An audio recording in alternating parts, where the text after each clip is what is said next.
வணக்கம். மாலை முரசு செய்திகளை விரிவாக பார்ப்பதற்கு முன்பாக முதல் தலைப்புச் செய்திகளை பார்க்கலாம். தமிழ்நாடு மருத்துவ பணியாளர் தேர்வு வாரியம் மூலம் தேர்வான 644 பேருக்கு பணி நியமன ஆணைகள். சென்னை தலைமைச் செயலகத்தில் ஆணைகளை வழங்கினார் முதலமைச்சர் மு.க. ஸ்டாலின்.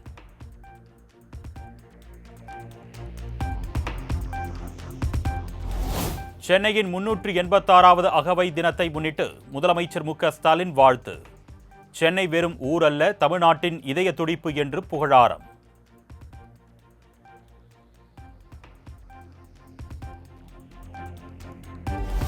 குடியரசு துணைத் தலைவர் தேர்தலில் இந்தியா கூட்டணி சார்பில் போட்டியிடும் வேட்பாளர் சுதர்சன் ரெட்டி வரும் 24ஆம் தேதி தமிழகம் வருகை. முதலமைச்சரும் திமுக தலைவருமான மு.க. ஸ்டாலினை நேரில் சந்தித்து குடியரசு துணைத் தலைவர் தேர்தலுக்கு ஆதரவு திரட்டுகிறார்.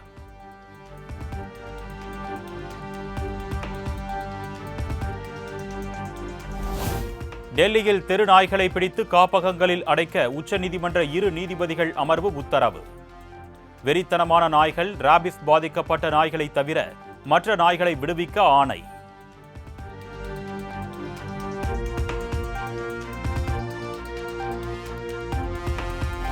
வரும் 26ஆம் தேதி தமிழகம் வருவதாக இருந்த பிரதமர் மோடியின் பயணத் திட்டம் ஒத்திவைப்பு. அக்டோபர் மாதம் முதல் வாரத்தில் சென்னை வரும் பிரதமர் மோடி பல்வேறு நிகழ்ச்சிகளில் கலந்து கொள்வதாக தகவல்.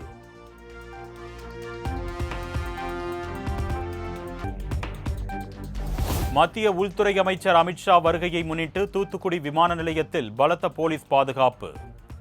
மோப்பநாயுடன் வெடிகுண்டு நிபுணர்கள் தீவிர சோதனை.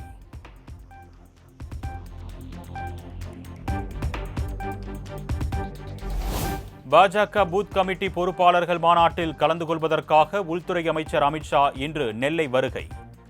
2026 தேர்தலை மையமாக கொண்டு பல்வேறு ஆலோசனை மேற்கொள்ள உள்ளதாக தகவல்.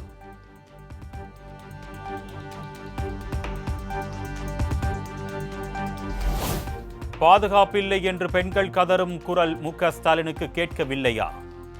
Stalin uncle very wrong uncle என்று விமர்சித்த விஜய்.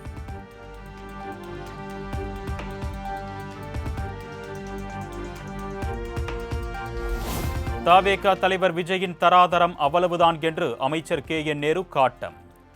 முதலமைச்சர் மீதான விமர்சனத்திற்கு தேர்தலில் சரியான பதில் கொடுப்போம் என்றும் ஆவேசம்.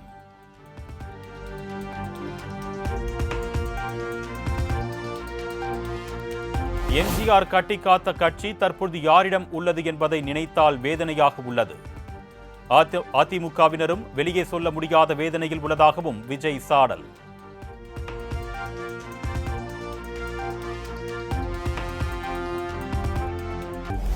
கட்சி தொடங்கியதுமே யாராலும் ஆட்சிக்கு வந்துவிட முடியாது.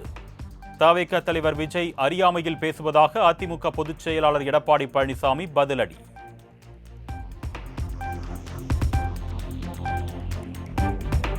தமிழ்நாட்டை காக்க வந்த அவதார புருஷர் போல விஜய் தன்னை நினைத்துக் கொள்கிறார். அதிமுக குறித்த விஜயின் விமர்சனத்திற்கு எதிர்க்கட்சி துணைத் தலைவர் ஆர்.பி. உதயகுமார் பதிலடி.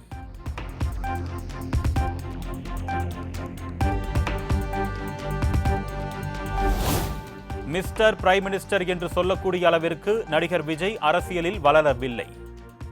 நடிகர் சரத்குமார் விமர்சனம்.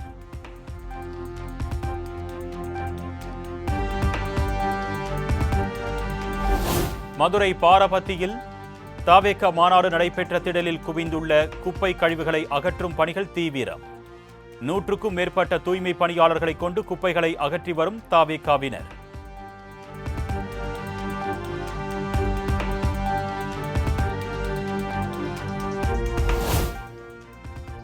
சென்னை எழும்பூரில் தமிழக விவசாயிகள் பாதுகாப்பு சங்கத்தினர் உண்ணாவிரத போராட்டம். மத்திய அரசு அறிமுகப்படுத்தியுள்ள மரபணு திருத்தப்பட்ட நெல் ரகங்களை திரும்ப பெற வலியுறுத்தல்.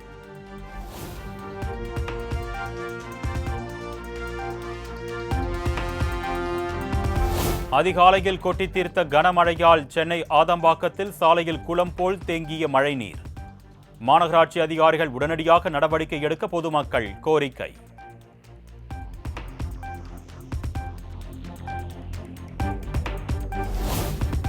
சென்னையில் வெளுத்து வாங்கிய கனமழையால் கிண்டி, தியாகராய நகர் உள்ளிட்ட பகுதிகளில் சாலையில் பெருக்கெடுத்த மழைநீர். தாழ்வான பகுதிகளில் மழைநீர் தேங்கியதால் வாகன ஓட்டிகள் பொதுமக்கள் அவதி.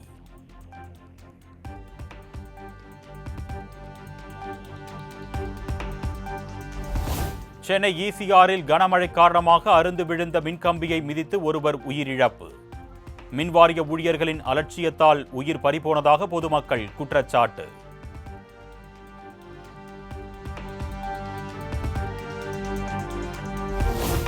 தமிழகத்தில் உள்ள 9525 கோவில்களின் கணக்குகள் தணிக்கை செய்ய தாக்கல் செய்யப்படாதது ஏன் என்று சென்னை உயர்நீதிமன்றம் கேள்வி.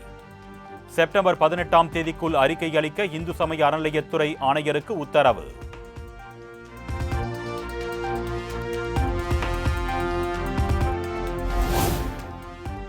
அம்பாசமுத்திரம் அருகே வீட்டின் அருகே விளையாடிக் கொண்டிருந்த சிறுமியை கடித்து குதறிய தெருநாய்.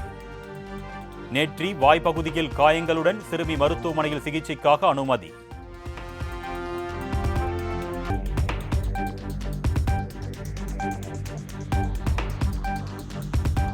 கரூர் சட்டமன்ற தொகுதி வாக்காளர் பட்டியலில் இடம்பெற்றுள்ள இறந்தவர்களின் பெயர்களை நீக்க கோரி முன்னாள் அமைச்சர் MR விஜயபாஸ்கர் வழக்கு.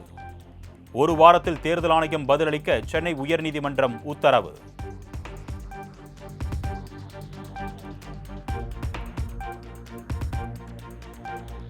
காஞ்சிபுரத்தில் அரசு பள்ளி கட்டிடத்தின் மேற்கூரை பூச்சி பெயர்ந்து விழுந்து விபத்து.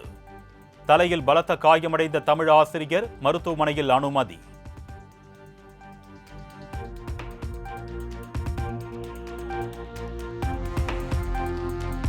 சென்னை மந்தைவெளி 2வது ட்ரஸ்ட் பிரதான சாலையில் வேரோடு சாய்ந்து விழுந்த ராட்சத மரம். சாலையில் நிறுத்தப்பட்டிருந்த கார் சேதம், வாகனங்கள் அதிகம் செல்லாததால் உயிர் சேதம் தவிர்ப்பு.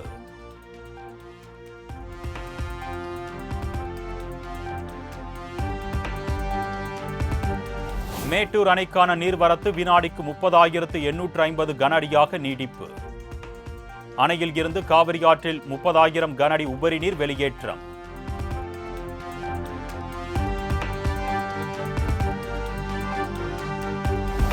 புதுக்கோட்டை மாவட்டம் திருமயத்தில் புதிதாக திறக்கப்பட்ட பெட்ரோல் நிலையத்தில் இலவச பெட்ரோல் சலுகை அறிவிப்பு. 2 லிட்டர் இலவச பெட்ரோல் போட சாலையில் 2 கிலோமீட்டர் தூரத்திற்கு அணிவகுத்து நின்ற வாகனங்கள்.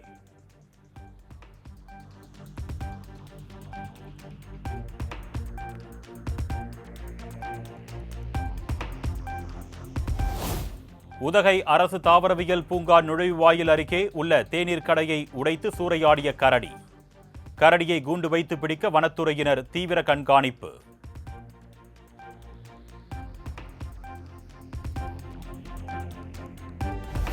நாகர்கோவில் அருகே வீடு பிரச்சினை காரணமாக இரு தரப்புக்கு இடையே மோதல். உருட்டுக்கட்டை கல்லை கொண்டு தாக்கிக் கொண்டதில் ஒருவரது மண்டை உடைந்து மருத்துவமனையில் அனுமதி.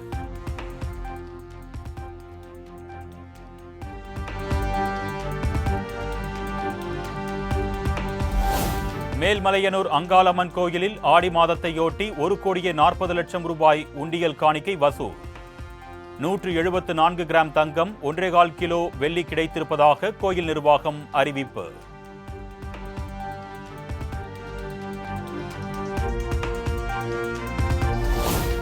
வேலூர் மாவட்டம் குடியாத்தத்தில் மாசுபட அம்மன் கோவிலில் 1008 பால்குட ஊர்வலம். பல்வேறு விதமான சுவாமி வேடம் அணிந்து உடலில் அழகு குத்தி பக்தர்கள் நேர்த்திக்கடன்.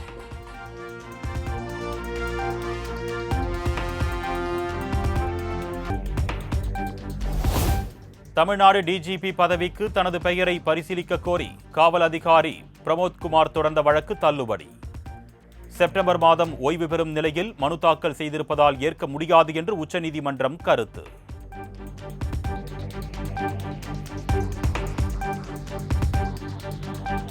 சுற்றுச்சுவரை தாண்டி குதித்து நாடாளுமன்றத்திற்குள் நுழைந்த மர்ம நபரால் பரபரப்பு. மர்ம நபரை பிடித்து பாதுகாப்பு படையினர் தீவிர விசாரணை.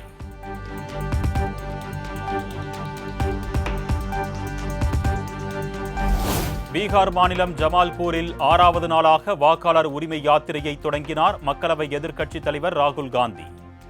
வழி நெடுகிலும் பொதுமக்கள் மற்றும் தொண்டர்கள் உற்சாக வரவேற்பு.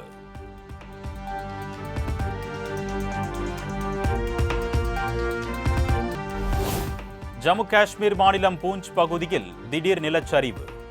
பாறைகள் உருண்டு விழுந்ததில் பள்ளி கட்டடம் கடும் சேதம்.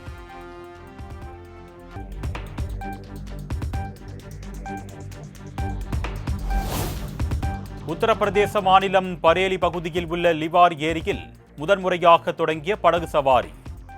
படகுகளில் சுற்றுலா பயணிகள் குடும்பத்தினருடன் பயணித்து உற்சாகம்.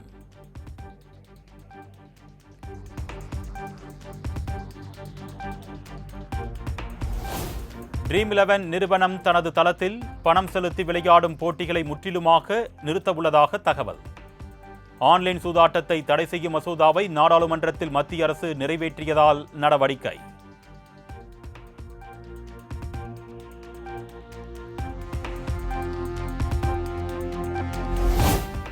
காஞ்சனா 4 திரைப்படம் வெளியான பிறகு தமிழ் சினிமாவில் தன்னை தேடுவார்கள். இவரை புக் பண்ணுங்க என்று படக்குழு அலையப் போவதாகவும் நடிகை நூரா படேகி ஓபன் டாக்.